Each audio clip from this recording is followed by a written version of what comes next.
In high school, I wore the same pair of purple tennis shoes for 4 years.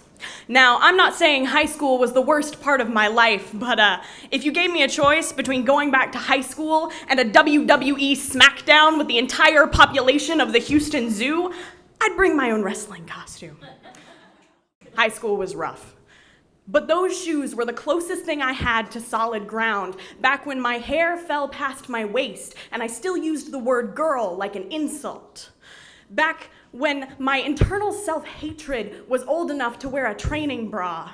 People didn't call me fat to my face anymore, but the word still followed me around like a cloud on a string tied around my neck. High school was around the time when it became a toss-up as to whether the person I was talking to was my father or his medication.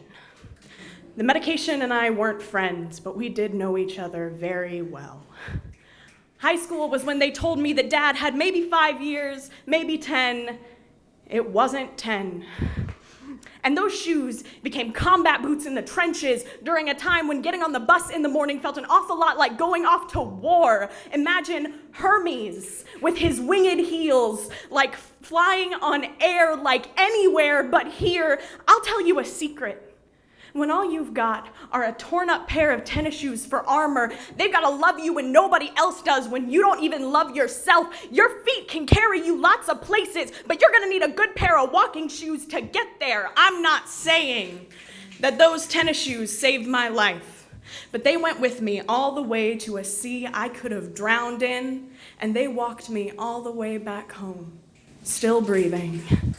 They were the shoes I wore picking blackberries at the peak of summer, and it was the first time I ever enjoyed the heat. They were the shoes I wore when I got my first kiss, when I got my first job. They were the shoes I wore on the day I decided to love myself.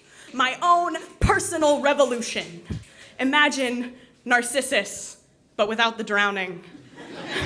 Hermes on his way to Olympus Icarus with a stronger pair of wings. Maybe purple ones this time.